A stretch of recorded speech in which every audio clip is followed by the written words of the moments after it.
You are listening to the Vichaar Manthan podcast.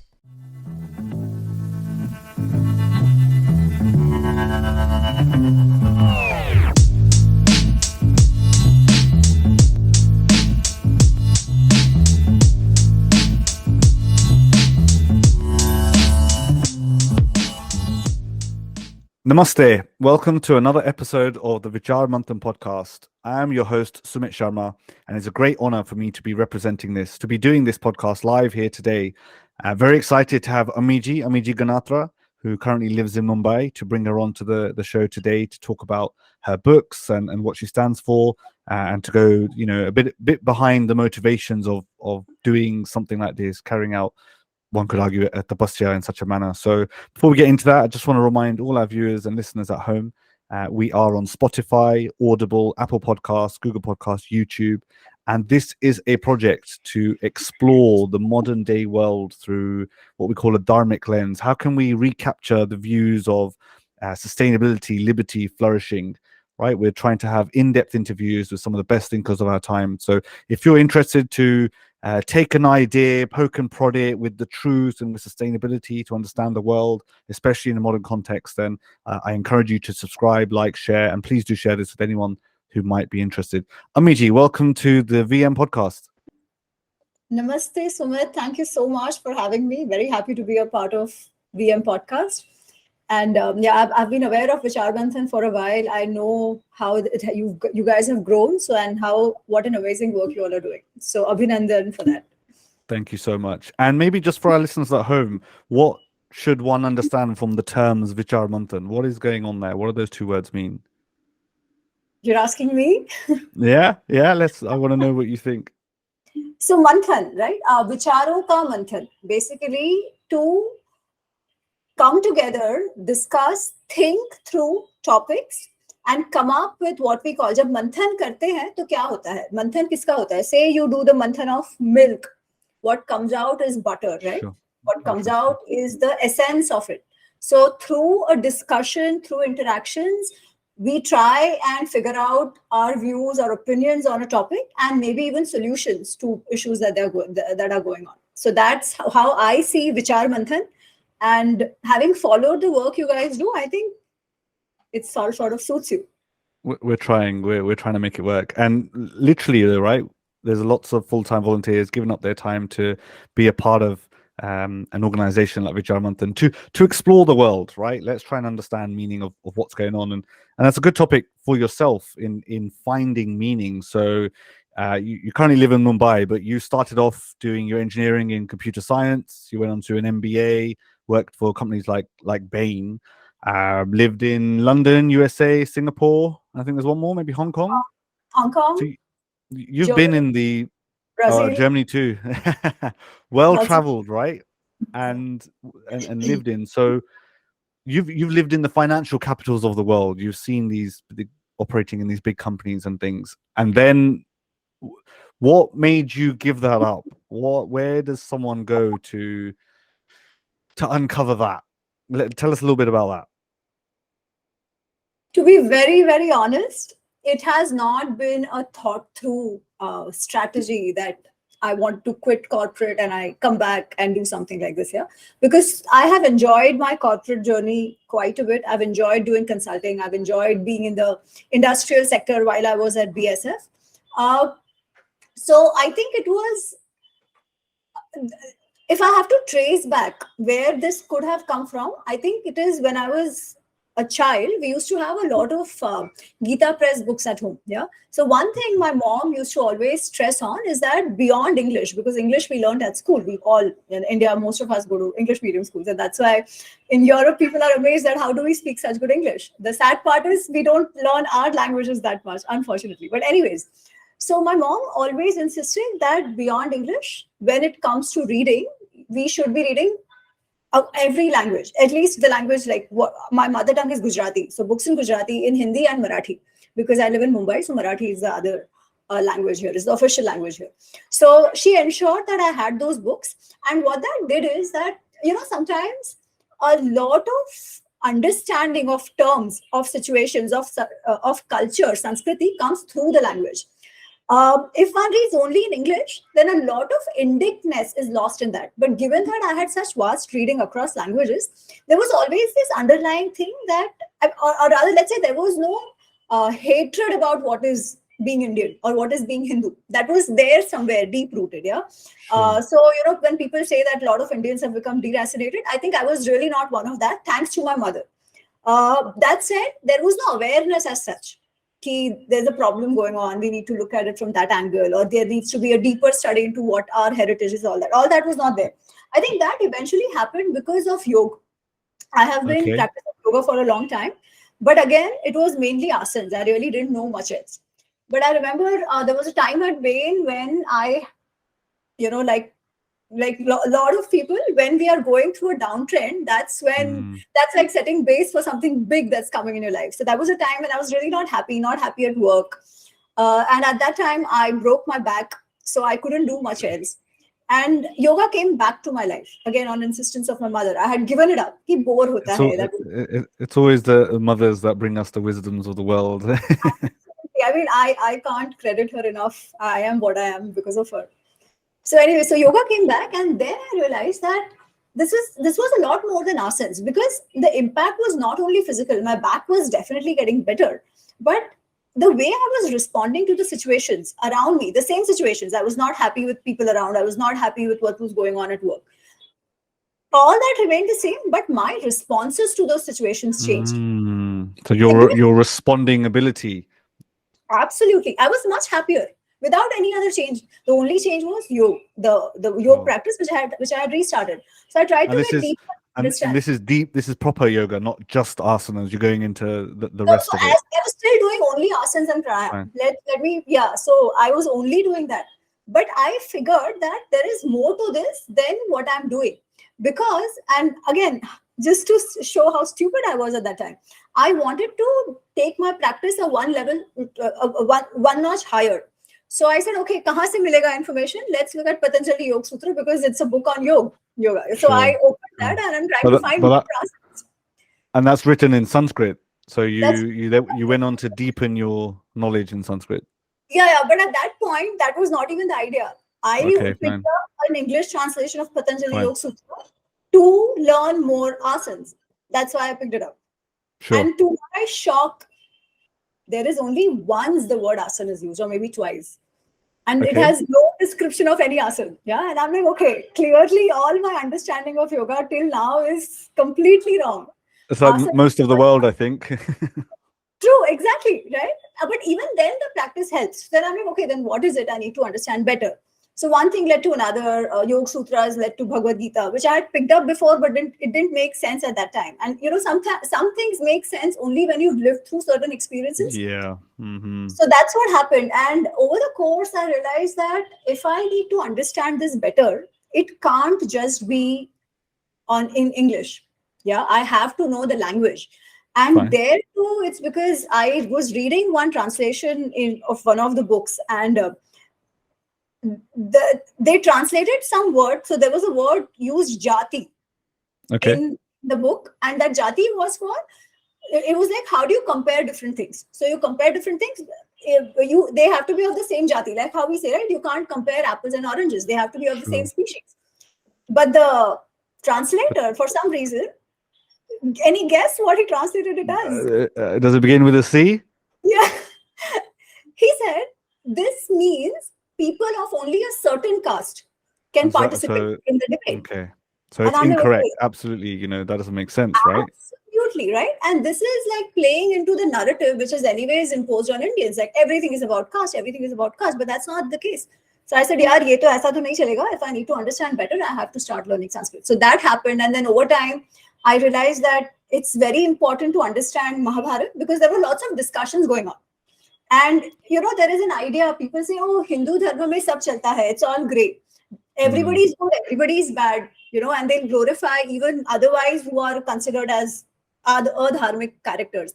So I was like, what are these Dharma Shastras trying to tell us? Were our rishis so confused that they really didn't have a point of view? How can it be that everything is good and sab kuch chalta hai? And bad, yeah. So I kept reading more, and then and what was that? What was that time? What was, you say, reading more? How was that? What was that journey? this was this was post 2013. So this was after I quit Bain. So during Bain, I was already studying a bit of Yoga Shastra. So you had some interest sort of Yes, in the culture, exactly. right? Exactly. So the interest was there, but I didn't have that much time. But when I moved to Hong Kong and I joined BSF, I had more time. And it helps that, I'm a little bit of an introvert, so I don't go out partying and stuff a lot. So it helped. Fine. So, so then I had time to study, which I didn't get when I was at Bain. And then, you were searching for meaning. And I think you said already, there wasn't like there was something missing, but every time you come across some detailed descriptions, it didn't quite fit what you knew to be correct, such as Broad Street. And what does that say about the stories that have come beyond times? Are we reliant on the interpretations of today to make sense of them? I think what has happened, unfortunately, Sumit, is that we've stopped reading our texts altogether, right? We only rely on what is told to us, and we rely on fiction written on those texts. So I come from obviously a Hindu family. My mum was very instrumental in my life to teach me things, arti, everything. I've got detailed knowledge. I watched the Ramayana and Mahabharata when we were growing up. So that came out the year I was born. So when I was a couple of years older, we watched it. I remember as a child watching it with my mother, and then later on during lockdown, we played it again. So my frame of reference is BR Chopra's Mahabharata, and we taped it on tape cassettes and we labeled it. My dad printed little labels off. So, right, and I suppose that's my frame of reference. So when I think of stories, I think of what I watched. And it is true, I think, for an entire generation of ours. I can imagine. Our parents' generation and the generation that came after us. I think it's true for all of us. That is what has told us about Ramayana and Mahabharata. And now, so unfortunately, when I started reading the texts, I realized that a lot of what even they show, it is not exactly what probably Rishi Vyasa or Valmiki ji wanted. Wrote down. Yeah, but Ramayana is an easier explanation because the television series that we see is based on Ramcharitmanas, not Valmiki Ramayana. Okay. Mahabharata, there are lots of, myths that have been added to the TV series, which actually don't exist. Are those interpretations? Like, is there can you track something that you could say, actually, I see why they've got that. I see why they've put that in there. Well, some of them just far-fetched. Some just aren't there. Yeah. So some, where they could have come from. They could have come from some Sanskrit Natya, which was based on Mahabharata. Like, for example, Draupadi keeping her hair loose and then wanting Dushasan's blood to wash her hair. That is not in Mahabharata, but it comes from a play which was called Veni Samharam. Of course, that is also not exactly that way. She doesn't ask for it. She keeps her hair open in that though. So maybe it's a bit of a twist to that story. Okay, but well, that's interesting. Where she says the blind man's son is blind, Andhe ka putra andha, that doesn't exist anywhere. Like anywhere, not even in fiction. Some fiction has been written. Whoa! Hold on. Rewind. So you said there about Duryodhan, where Draupadi mocked Duryodhan, right? And that's what, at least in my mind, angered him, and went on to create an entire war and battle. And you have the entire Mahabharata, arguably on Draupadi's doing. People blame her for that. You're saying that's not in the original text? That's the thing, right? And the reason why knowing the text for what it is so important. Entire Mahabharata is what we call a Dharma Yuddha, right? Yes. It is a Dharma Yuddha, which is a war that has taken place for establishing Dharma and justice. Okay. Now, why will a war which has been caused by Draupadi become a Dharma Yuddha?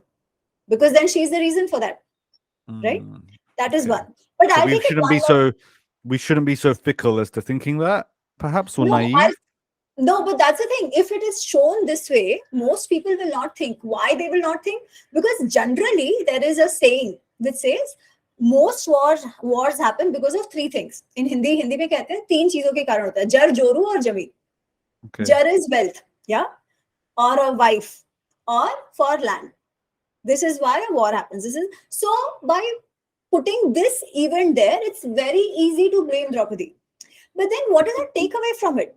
That is the question. Was it? Then that's why this confusions happen, right? When we start looking at everything from the lens of identity, from a lens of oppression, we start making villains out of heroes and heroes out of villains. And then as a civilization, we have no heroes to look up to, because apparently all our heroes and heroines are flawed. That is what we are taught. Everyone's born in sin. Exactly. And then people like Karna and Duryodhan and Ravan, they are glorified. So what is it that our generation is learning? Who should we become like? Right? The other thing which we learn is anything goes. Yeah. So we always find something else to blame our problems on. We'll make the story fit. And so I think a lot of these stories we're able to, and I think I really respect what you've done writing books on stories, number one, but bringing characters to life. And my understanding and takeaway of some of these epic texts and the Ithihas, which I'll ask you about in a moment, is that we can see characters for their traits, for how they responded to situations in the world. Why did Karan act in that way? Why did Yudhishthira do what he did? Why did Draupadi? And we can then learn from those things as to how to approach the world, how to be, I think you said in your eyes, your response to the world, your responsibility. Absolutely. Now take this example. Let's take this example and carry it forward. By blaming Draupadi for the war, we have absorbed Duryodhan and Karna, right? True, yeah. The actual reason why the war happened, we as a civilization, we believe in the concept of karma, that you get what you do, right? Yeah, basically saying that Draupadi deserved what she got. It was not a fault of Karna or Duryodhan at all to disrobe her. Because we haven't actually gone into the detail about what Draupadi actually. So I think you said it quickly. She mocked Duryodhan for being the. Yeah. So what? The story goes that this incident is not in Mahabharata at all. Yeah. But let me pose another question. Fine. The thing is, it makes it so simplistic that we don't use our head at all after this incident.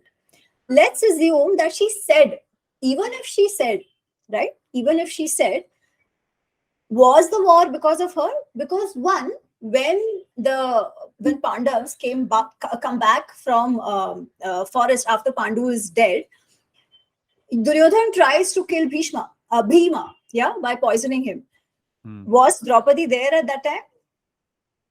Duryodhan still hated Pandavas, right?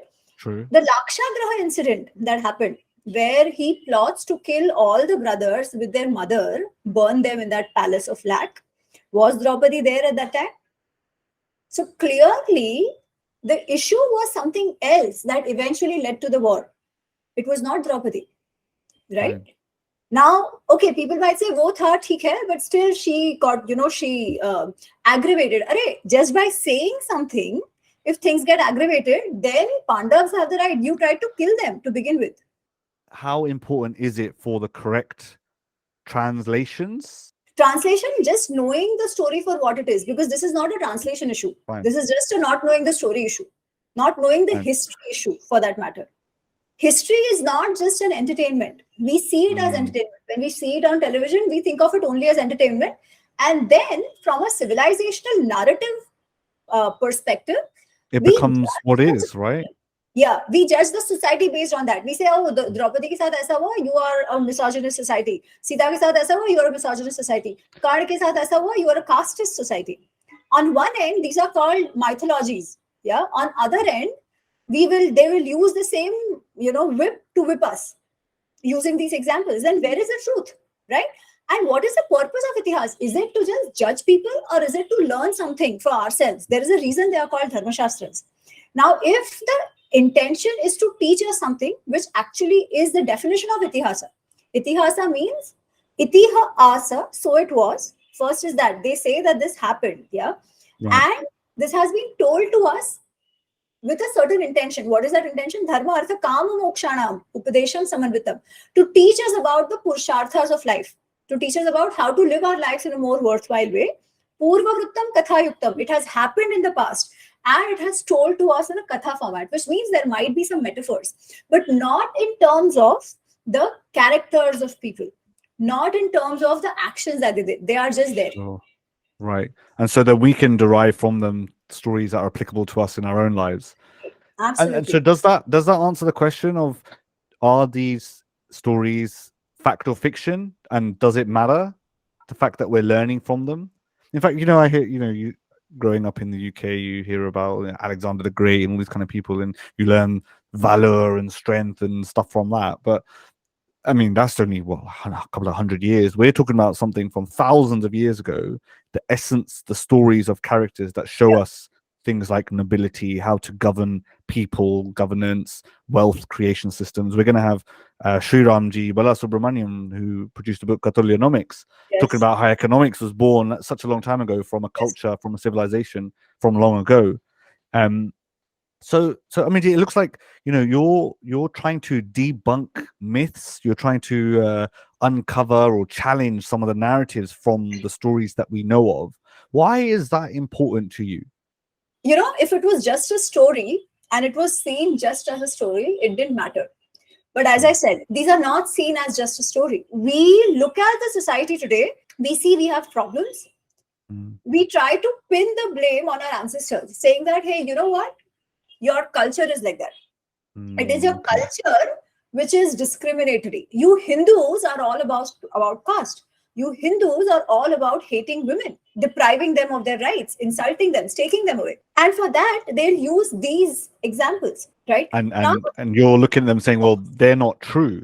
And here's the Sanskrit definition or they are not true, but delineation the of them. impact it has had on a generation, Sumit, right? We've Mm, grown up thinking that this is the ours way it was. has been a civilization like this. Hence, there is nothing to preserve or protect in this. Hence, we are so happy to just give it up. We are so happy to whip ourselves using these stories, right? We are so happy to be enslaved to others because of that. You see what's going on in US. You see what's going on in UK with the whole caste legislation and everything, right? So it is not just limited to our identity, but it is also used, these topics are then used even from a political perspective to basically push down a certain group of people who they don't like, who they don't agree with ideologically, right? I'm hearing a call to action in what you're saying, maybe to the youth and to people from the Sanatan Dharma backgrounds to know your history better. Absolutely. Yeah. Absolutely. Because one, that is what defines us. And second, today, where history has been used as a weapon, has been weaponized, right? It has become like a war. You see the kind of stuff that goes on under the name of humanities and liberal education in universities, it's crazy, right? They are hell-bent on on setting this victimhood narrative. And That's how do they true. set this victimhood narrative? By showing that all this past, what they otherwise call mythology, is all about a class war. They'll talk about Ramayana as not dharma par adharma par dharma ki vijay, as we are told to understand. They'll make it look like what? It was an Aryan Ram destroying a Dravidian Ravan, whereas Ravan was Okay. actually very good, right? And we buy it. Why? Because we're like, Ravan to acha tha. Ravan was good, as we have been told, right? Because why? Because we don't know the history for what it is. Why did Ravan meet such a downfall? Why did Karna meet such a downfall? Is it because of their identities? Or was it something else? Right? Was it their own fault that led to their downfall? Now, today, we one take away wrong lessons for our own selves, but we also become, a pawn in the hand of these forces who want to break the society. So Sure. that is where No. I think that is why I'm so passionate about this, to say that no, it is important to go back and look at our history for what it is, and not to whitewash it. Yeah, not to say ki, acha, if there was something bad, you whitewash it and make it sound good. I'm not saying that. But what is interesting is, Sumit, that when I started reading, I was shocked more than even surprised to know that actually there's so much to that history that we can learn from, one which is completely sidelined. There is so much to that history which actually shows what we were as a society, how we lived, what was the status of a woman, what kind of roles and responsibilities she played, right? The thing about whole caste thing, you see the society which is a lot more fluid than what it is shown today. Not to say we don't have problems today, but the but the reason for those problems is not the past. The reasons for those problems is not that long a past, maybe last 100 200 years ago. Sure, Now, sure. not knowing that what actually caused the problem, we are not able to come out with the right solution, and we keep bringing out something which is not even a problem. So that is the other reason why I think knowing history for what it is important. So you've written 2 books on this, right? So Mahabharata Unravelled and Ramayana Unravelled. Also, I think there was, as I said, right, it's not as if I knew all of this. I am also a product of what is going on. I'm a product of the same educational system, so to say. So a lot of people tell me today, and I understand that they say that it's easy to understand Krishna. Mahabharata is a lot more fun, but Shri Ram, very difficult to understand him. Why? Because we call him the Maryada Purushottam, which means he's very ideal to the level of becoming rigid about things, right? And then like, aisa kaisa, how can somebody live like this in today's generation? So he's not relevant today. That's what they say. And they say, no, Krishna is very relevant. So Mahabharata is a lot more interesting than Ramayana. Okay. So from that perspective, I used to find Ramayana very attractive. Not to say that I never looked down upon Ramayana, so to say. But that is a challenge, a personal challenge to dive into the life of Ram. It's true what you say. It's very interesting. I think I've always I think generally people relate to Krishna because of his childlike abilities and the way he was, his nature growing up as an adolescent, and then the wisdom he bestowed in the latter parts of his life. It's interesting. Do people relate to Ram less? And you said he was the ideal man, ideal husband, ideal king. But that's what we think he is. I mean, he is, not to say he's not, right? Sure. But I think that? If somebody asked me that if there is one book of yours we want to read, we won't read both books, yeah? I will say read Ramayana rather than really? Mahabharata. I would say that. Because Valmiki's Ram, Valmiki's Shri Ram is so much more relatable. He is so much more like us. Yeah. Like a human. Like a human going through all emotions. He is not, and also, this whole Maryada Purushottam, of course he's a Maryada Purushottam, but not without a reason. He's not rigid. He is doing what he's doing, and he has very clear reasons. He's very clear reasons why he's making a choice. He has very clear reasons why he is going away on Vanvas, right? Unlike what we are taught, because he's very obedient to his father, he walked away. No. There's a lot more to it. Now, I'm not getting into the details of those stories. Sure, let's not do that. But okay, hold on. Yes, Ram, the ideal man, right? But he had to walk away from his wife because of the society, and we'll go into that in more detail another time.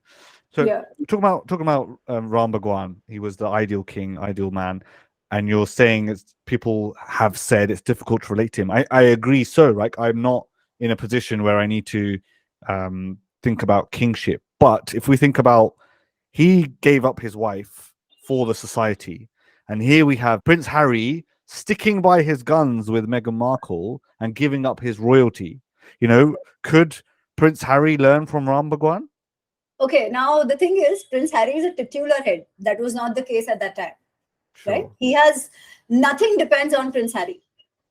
But there, everything depended on Shri Ram. Now, of course, because he was heir to the throne. That episode in singularity, we'll have to understand the whole context for it. Also, this thing ki Dhobi ne bola iske chhod diya is also not right. Again, it comes from Uttarakhand. So there are lots of things which we can discuss in that. But as I said, Prince Harry, even if he quits kingdom, nothing is going to change. Not one person is going to be impacted in UK. Right? Fair enough. Okay. That is not how the kings were then. They were considered my question was, sure. God was justice. But it's still hard to relate. How do I relate to Ram Bhagwan? That's I don't have kingdom and kingship on my head. So you are looking at it from just that one incident. Yeah. What I'm saying is there is so much more to Ramayana that builds up to that. So once we know his life, once we know how he makes decisions in different situations, right? What was the relation of between him and Sita ji? How Sita ji is a very strong character, unlike what we are made to think, right? How she also tests Shri Ram at multiple points in time. And then we come to this episode. So it's not, if you just jump to this and say, oh, I can't relate to him. So you're saying that There's so much more to even the emotions that he goes through. Yeah. So Fine. So why? the context is much larger. There's much deeper Absolutely. reasoning behind that, and I think what you're saying is we can learn much more from that depth. But I don't know. Is it about what does it say about society that we only know the stories at the surface level? Not everyone is going to go to the depths you have, but I think we're privileged to have you write 2 books on those. Um, let's take a slightly different angle here. So we're talking about these dharmic concepts, right? These books that help us uncover dharma, understand dharma in the world. So for yourself, Ami Ji, going through this journey, uncovering the depths, debunking myths, exposing mistruths, what have you learned for yourself? How has your life shifted as a result of that journey you've been through? Namaste. Thank you for listening. Vichaar Manthan attempts to start the conversation and keep it going in an earnest manner. We are here to talk, discuss, and dissect societal challenges using a civilizational lens. Tune in on your favorite podcast platform or vichaarmanthan.org/podcast to find out more. What have you learned for yourself? How has your life shifted as a result of that journey you've been through? Well, it has shifted in terms of the exposure I'm getting. So there is a lot more material aspect to it, not in the sense of money, because there is really no money to make in this. Does that provide you with extra responsibility? Um, yes, definitely, because now what is happening is that people, okay, now on the positive of it, right? Who am I? Why would people want to read what I've written? I don't come from any literary background. I don't come with any celebrity status, nothing. In spite of that, my books got an amazing response. Yeah, published in Bloomsbury, bestseller in India. So Absolutely. And after reading, so many people have called me on different podcasts. So many institutes have invited me to give talks, right? Now, what this does show is that there is a lot of hunger in the youth today in India, or rather, let's say Hindu and Indic and youth in and even outside of people of Indian origin, to know what is this culture that they represent, right? Because all said and done, second generation, third generation British, Indian origin parents, yes, but for example, you, right, or Bansri or many others, there is still so much Indicness in all of you, right, in spite of being born absolutely. there. So There is a I just want to push on this point a little bit actually.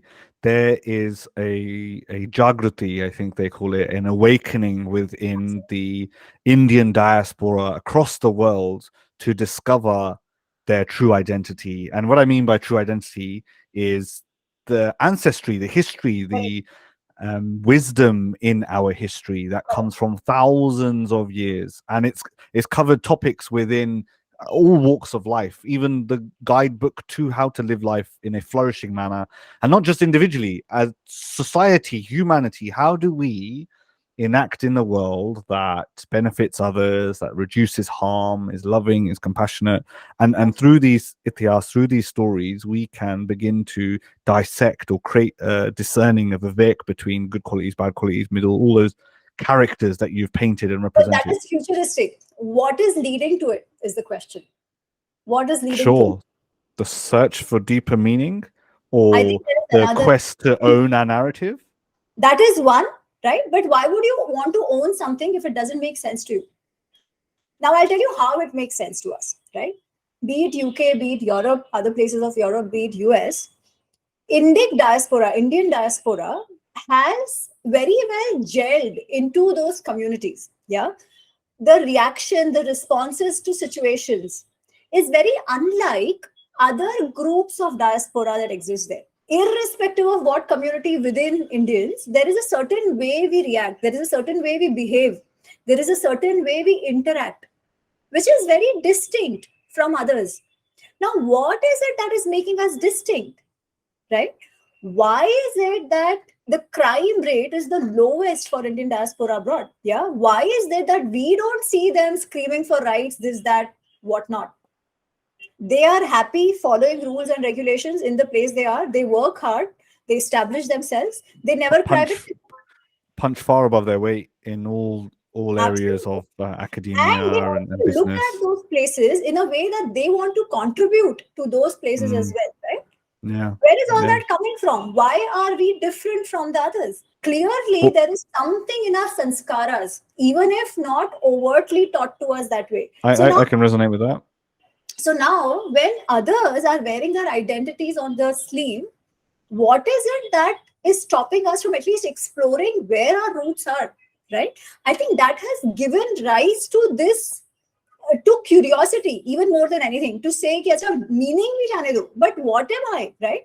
And one of the phenomenal books which I think has helped, which actually aroused my curiosity amongst other things, is Being Different by Rajiv Malhotra ji. Yeah, and I would Mhm. request everybody to read that book. He actually explains why is it that Indians anywhere react in a certain way. And then that was also the time when I'd moved to Hong Kong and I was working in a German company. Yeah, like in my team, there were about 15 different nationalities: Asians, Europeans, Americans. But even within Asians, Indians had a specific way of responding to situations. Like, whatever be the chaos, yeah, Germans would be like, oh my God, what to do? So when nobody else could find a way, we'd be like, nahi, nahi, ho jayega, and get it done, right? We are very comfortable in chaos. Now, I'm stereotyping it, but if you see, this is true in most cases, right? We wouldn't get so shaken up. We will still manage somehow. I mean, now India has the largest population on the planet, and the diaspora also is absolutely massive. So you're saying there's a binding thread, there's a principle or a set of values instilled within people from the Indic region. How do we then channel that? How do we use that? Where are we going? So this is then the next step, which, as you very rightly mentioned, right? One is knowing ourselves for what we are. What is it that makes us Indian? What is it Sure. that shapes our not just identity but our responses as well? So one is that, just knowing that. Second is being assertive about it, especially today when there is a war of identities and there is this whole propaganda that is used politically as well to show down a certain group of people. Again, to own the narrative, not just in reaction but Right. proactively, and Sure. for just to become good human beings. Yeah, how do we respond to situations in a more sustainable way? Now that's the other thing. We don't call Hinduism religion, we call it dharma. Mm, Yeah, now mm, dharma, the definition itself, religion is a very sankuchit, very small thing within dharma. Dharma itself means sustainability. Dharayati iti dharma, dharanat dharmiti ahu. That which sustains and upholds, that is dharma. So, how do we live in a fashion that is sustainable amongst people? With the ecology, we talk about sustainability every time now. This is what our dharma has taught us. This is how our ancestors lived in harmony with not just human beings, but also other animals, also the prakriti around us, right? So, is there a way we can look at problems that we are facing today from what our dharma teaches us, from what our ancestors, the way the ancestors lived their life? Because all said and done, we are a civilization that has existed for over 5,000, 10,000 years, right? Whatever yeah. dating we want to accept. What is So it that would there's have us to live like that? Clearly, there are tips we can get for our future as well. I believe so, and that's a lot of the genesis and the thinking, the genesis. There's a lot of the thinking behind sort of Vichaar Manthan, and especially with the podcast. And I think why I spend so much time trying to speak to people like yourself to uncover the truths and myths of life and how we sustain ourselves in a better way. And I think it's a good point you picked up there on sustainability, and that, that's at least in business talk a lot about how do we think about regenerative farming, how do we not damage the environment so much. But you're saying this stuff come from thousands of years ago, only now where the Western world perhaps is discovering some of it, and maybe not even at principle levels, but greenwashing perhaps. I mean, G, what we'll do now, we'll go into the rapid fire round. I don't know if you are aware of what that is, but it's some rapid questions so that our audience can get to know you a little bit better on. I mean, G, tell me, if you were stranded on a deserted island, what 3 items would you take with you and why? If I was going to go on a deserted island, like I'm aware I'm going to go. Yeah, you get to take 3 things with you. What are those? Definitely as much as water that I can carry. If possible, if I can get internet, then maybe Wi-Fi, because that takes care of my reading and everything. And what else? And something that will allow me to learn how to live in a deserted place.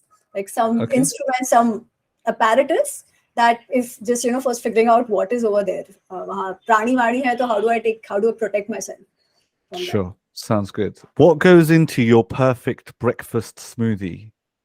Oh, not a big smoothie fan. Okay. Because Perfect things breakfast. and curd cannot be mixed. Does that come from your understanding of yoga and what we should and shouldn't eat? Yeah. Ayurveda, of course. Okay, what's your perfect breakfast? Nuts and fruits to Okay. begin with. Very good. Very healthy. If you could have one superpower, what would it be? I don't want any superpower, to be very honest. I think it's superpowers always bring a lot of cons with them. I'm happy just being a human being. I don't want any superpower. That's interesting. That you think humans are innately corrupt. When they get too much or too ego, or when the balance of life is not set, they go off in certain ways. So superpower for some time until it becomes the evil part within you. Ami Ji, do you have a favorite quote? Dharmo Rakshati Rakshitah. And if you could translate that for the audience. So the whole thing goes, Dharma eva hato hanti, Dharmo Rakshati Rakshitah. One who destroys Dharma gets destroyed by Dharma. One who protects Dharma is protected by Dharma. If you look at it from a sustainability, the definition of sustainability, if we live in accordance with the society, with the nature, in a way that the nature sustains, nature will protect us. But if we live in a way that is harming the nature, destroying it, our destruction is bound to happen because we depend on nature as well, right? So, and this comes up many times in Mahabharata. I just love it. Dharmo Rakshati Rakshitah. That's awesome. And just a question on that, really, that, we're talking about this ancient wisdom. Is it applicable to today? Is it timeless? Because the stories that we talk of are of different yugs, a different time of life. Now, nature and the way society is built arguably is quite different. So does it really still apply? It's very interesting. We don't need to learn war techniques, like the war weapons from them. Yeah, that the technology has changed for sure. Right. But Okay. the way people think, psychology of human beings, approach to interactions, approach to dealing with problems, approach to living sustainability with the society, I think all this is as true as before, although the technologies have changed. So I think this wisdom is as timeless. And whether it is about running an organization, be it about living in a family, some values might have still changed. What mattered then might not matter for us now. But anyways, we are not a prescriptive civilization ki aisa likha hai to aisa hona chahiye, right? We have the liberty to say this is valid today, probably this is not, this makes sense, this doesn't. We've changed with times. And that said, there is still so much that can be applied to anything and everything, be it war strategies, be it as I said, organizational, organization related. So there's a plurality then to Absolutely, understanding leadership this development, culture. personal growth, mentorship, all of this is as valid today as it was then. Also, policy, for example, in Mahabharata and even Ramayana, but Mahabharata even more. The whole Shanti Parva, especially Shanti Parva, like talks about what is Raj Dharma and how should a king govern. As I said, technology could be different, but the approach to how things should happen is still the same. And I'll probably end at this. In Arthashastra, we think, times are different, people are different, kaise hota hoga. In Arthashastra, Kautilya, Rishi Chanakya has enumerated 40 ways, 40 ways in which a financial fraud can happen. And hence Really? he has said how to avoid that and how to punish those. Yeah. So Excellent. So, you always, human beings have really not changed that much. Human mind hasn't changed. Our desires haven't changed. Maybe the control which people had on their senses has deteriorated even more, but we are still the same in a lot of Yeah, you think we're headed for doom? I don't know. There's an uplifting. Oh no, I don't let's be think so. positive. I think we believe in a circular frame of time, right? You go down, you come up. You just need to have the will to do it. And some Shraddha. He'll take care. Krishna will take care. Have some discipline, some dedication, commit Absolutely. yourself to the growth of yourself and humanity, and the rest will take care of itself. We only impact this universe here, then it has influence on the rest of the universe around us. Ami Ji, what's the best advice you've ever been given? Being in the consulting field, there's a lot of advice that comes. But I think one thing which I have learned and read about and also seen people, we shouldn't take ourselves too seriously. Not in the sense that don't do things seriously, right? This comes into play when things are not going our way. We think we can control everything, but that doesn't happen. Hence, we do what we must do it to the best of our abilities. But eventually, let life happen and flow with the flow. As a Hindi saying, "Aap apna kaam karo." Kaam karte raho, other things will take care of itself. Kaam karna chhod mat do. And be open to life happening to you. I think that, and that sort of has worked really well with me because I'm not somebody who plans too far ahead in life. I can't. Right. And the way things have turned out without planning has been great. So sometimes just being open helps. Be adaptable, be agile. Great wisdom you're helping us unlock here, Ami Ji. Thank you so much. Do you have a favorite book? Would it be wrong to say one of your own? Well, I would request people to read it for sure, but I think I would say Bhagavad Gita, but I think the one which has impacted me significantly is Being Different. Okay. I genuinely think Being Different should be read more by a lot of people because it sparked the curiosity in me to understand what does it mean to be a Hindu, what does it mean to be an Indian, why are we the way we are, and sort of, although that journey was on, it actually propelled me to say, no, I really need to understand more. So I would definitely call it amongst one of my favorite books and favorite reads. Excellent. We'll share a link into the description box below. And when doing research for this podcast, prepping for this, I spoke to a few of my friends and colleagues at Vichaar Manthan, and what they wanted to know was there something that drove you to this change? I think I asked earlier on, did you have a search for deeper meaning? And I think you've made reference to this book propelling that understanding within you. So very interesting. Thank you for sharing. Ami Ji, I give every guest an opportunity on this podcast to make commitment to something that they could grow within themselves. So is there something that you wish to do or accomplish, or is there something you're putting off, or a habit you'd like to change? Would you like to commit that here to all the listeners of the Vichaar Manthan podcast? As I said, Sumit, I'm not a big planner in a lot of these things. Thanks to Krishna, I'm inherently a lot more disciplined to do things. Like if I take up something, I end up doing it. So I'm working on it, but I hope in the next couple of years, there will be more work related to Indic stuff that should come out. And I really want to do that because I think there's just so much out there which can change the way we look at ourselves and can change the way we look at governance and can change the way we look at our interactions with each other and the surroundings around us. So yeah, I hope at least one book a year or a year and a half. Wow. I was going to ask, is there a third book in the making? But I think you've answered that for us. Has there been one moment, a paradigm shift in your life when something changed or everything changed? Could you help us understand that? I think moving to Hong Kong was one area. I'm back now and I always wanted to be back. But I think if Hong Kong wouldn't have happened, this wouldn't have happened. Because as I said, it gave me a lot of time to, read.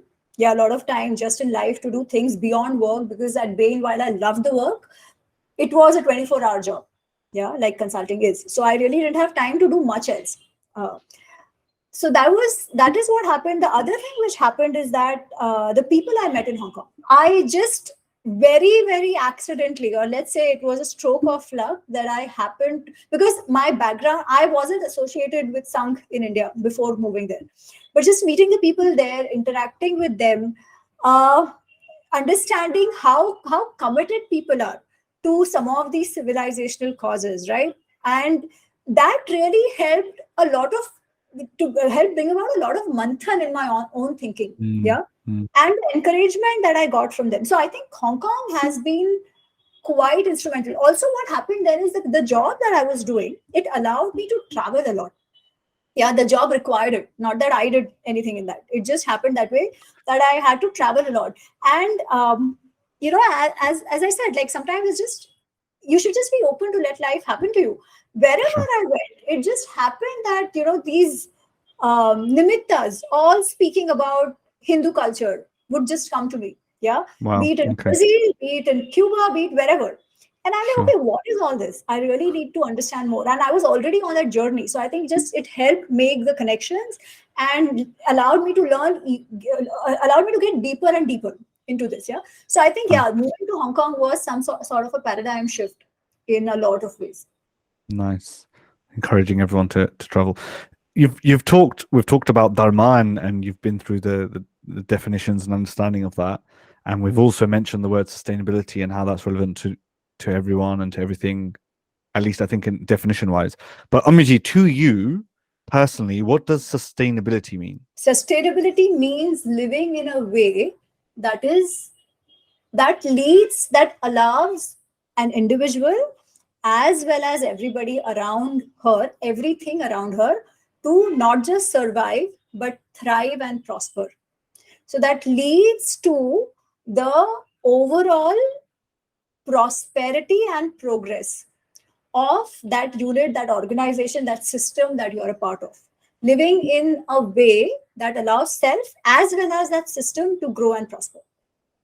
Awesome. Okay, let's end the rapid fire round there, and we'll get back into the rest of the podcast.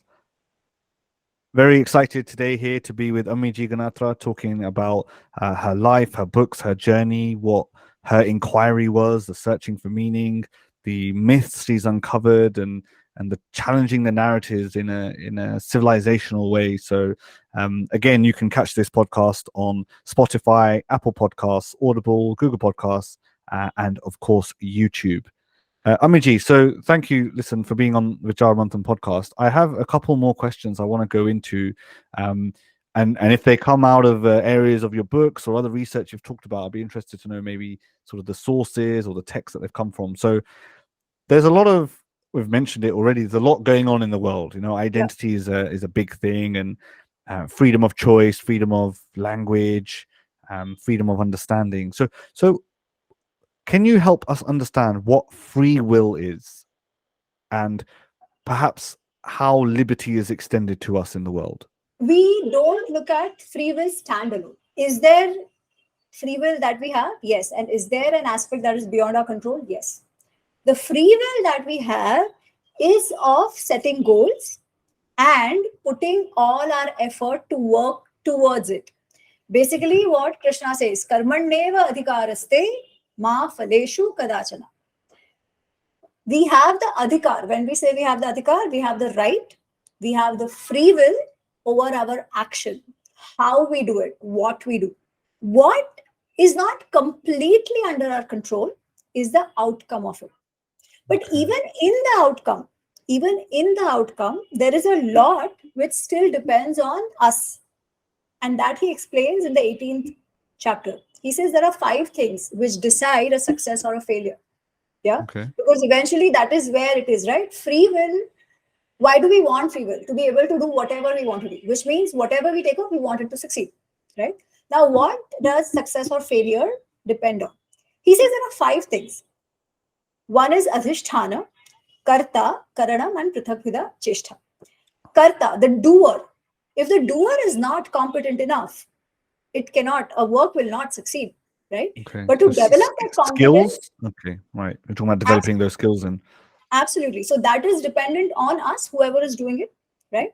Second is karanam, the resources that he or she uses, the material that he uses, the apparatus, the instruments being used. If they are not up to the mark, again, the work will not succeed.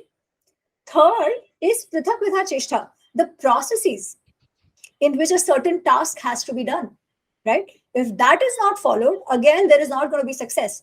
Again, something within our control, my free will, how I do it, right?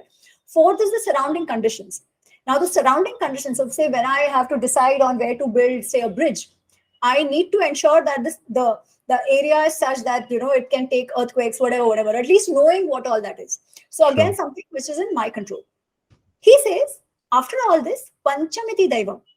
The last one, the 5th one, though, is what in project management we call the risk factor. That risk factor is just not in our control. Do whatever. There are some things we cannot control. So while there is this aspect that we cannot control, the other stuff is definitely in our control. So the outcome will be based on both of this. Our Purushartha, on which we have adhikar, karma pe adhikar hai, on which we have adhikar, which is completely our free will to allow us to do or not to do. And then there is an aspect which is beyond our control, which we call bhagya, destiny, risk factor, probability, whatever. Interesting. That's so interesting. Krishna, the ultimate management psychologist. Krishna has all the answers. He's Right. just And so you're talking about skills, tools, processes, conditions, right? So that's 80%. And then 20% you can't control is risk factor or destiny, fate, free will, whatever you want to call it. So we still got 80-20 rule running as far back as the Bhagavad Gita. But interesting to hear, actually, the way you've put that across to how we have free will in the world. There's not free will of everything. You got 80%. Now, people Why? might actually contest this, saying that, oh, but your competence may not depend only on you. It might be something else. Of course, but that is for everyone, right? That is There's applicable for everyone. variables for everything. And even when it comes to skills, you can build your character Correct. and your development. Also, we've been given buddhi, right? To say that, okay, this is something which I can do and something which I can't. So that buddhi also I have to say that, okay, this, I really suck at painting. Yeah. Now, if I want to say that I want to become a painter, I know, of course, if I try hard enough, maybe. But Maybe. should I do that or take up something I'm good at? So the buddhi has been given to us for free will. Else, we could have been animals, right? Who don't decide anything in life. They eat as much hunger they have. They live for only their instincts. We don't. Now that is the difference. We should not live only for our instincts and impulses. We That's have our- intellect that can help us Correct. The make intellect good gives us decisions free for will. the world. But in that intellect, do we need to have the understanding that there is causality, there are repercussions, there are a knock-on effect and influence we have within the world of what we do, what we say? Arguably, we can say from the Mahabharata, maybe especially, and we mentioned Draupadi earlier, we can learn repercussions of our actions. We can understand that even with free will, there are I don't know what I'm looking for, like string theory. There are threads that Correct. occur as a result of our actions. Correct. We have the Excellent. free will to act, right? But we, as I said, on its outcome, on the repercussion, we don't. Now, if we've acted in a certain way which is harmful, then clearly the repercussion of it will happen.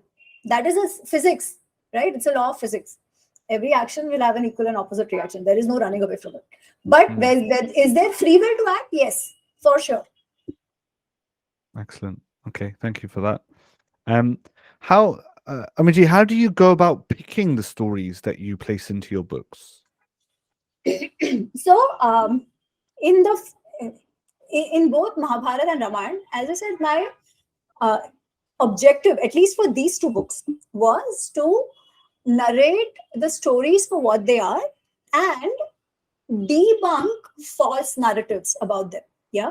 Sure. So, especially when I was writing Mahabharata, there are just so many myths out there that needed to be corrected. So, it is very personality based. Yeah, I wanted to pick up key characters, or rather all the important characters, and bring out really what they are to actually state this. Yeah, that you act in a way you act, then be ready for the repercussions.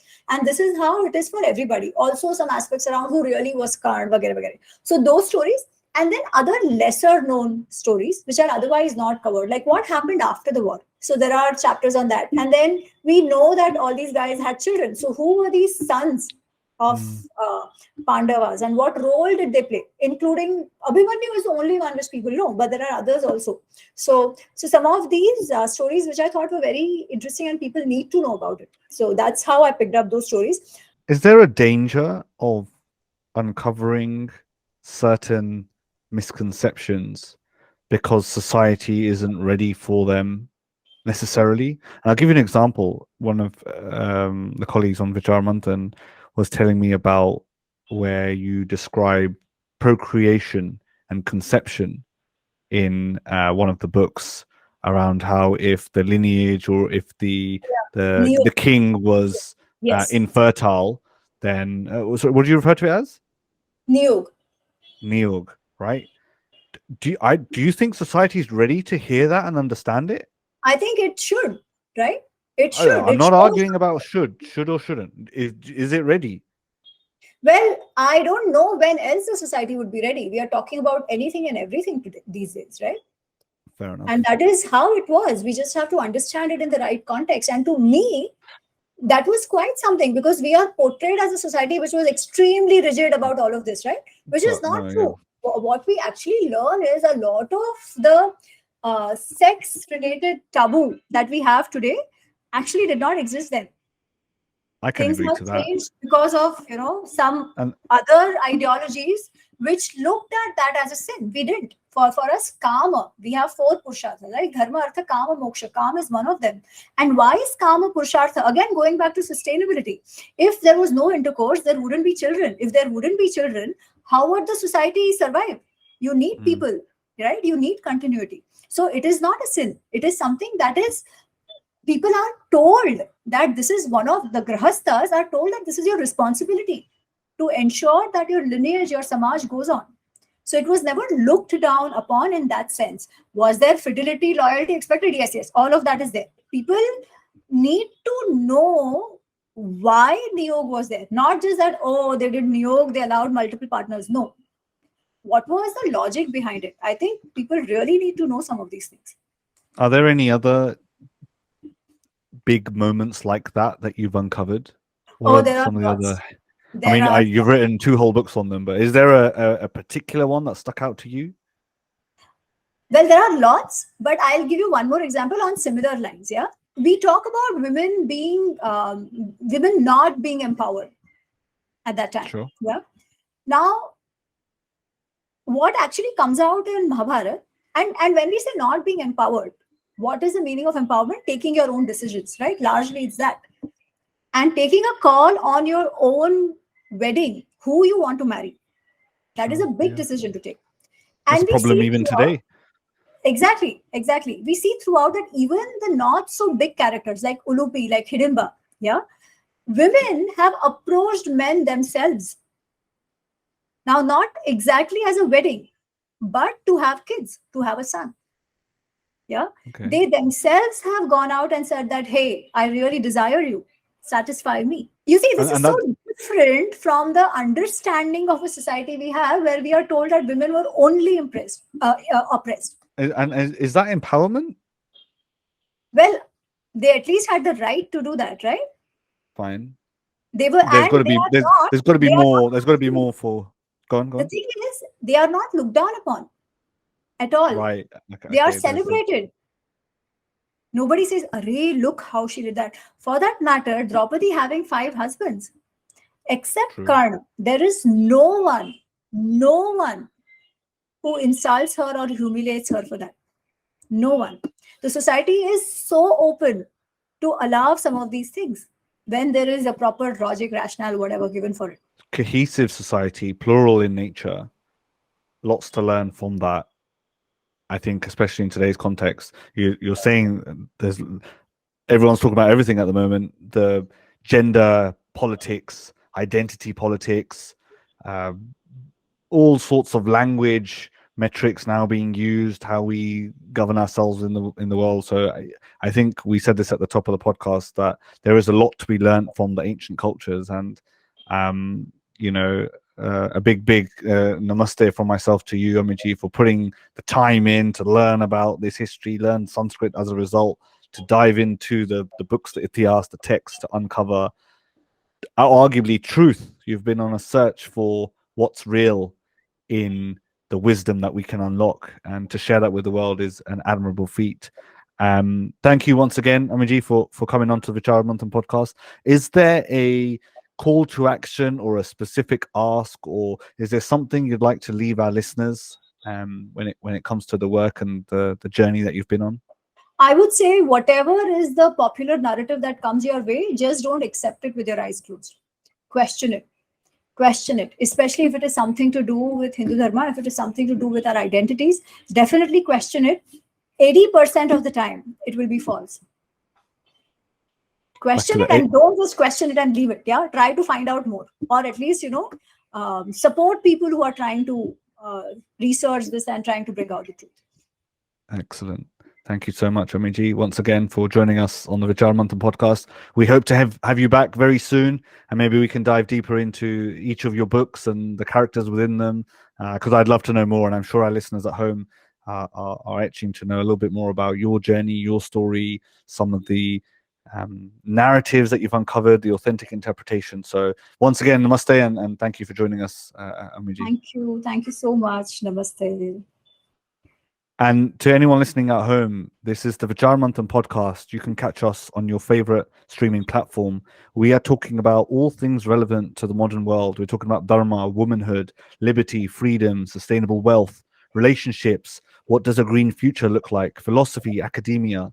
And Vichaar Manthan podcast is a project looking to explore the real world, the modern world, through a dharmic lens.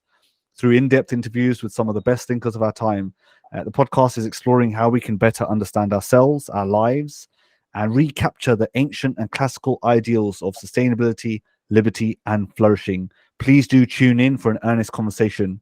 I am your host, Sumit Sharma. This was the Vichaar Manthan podcast. Namaste.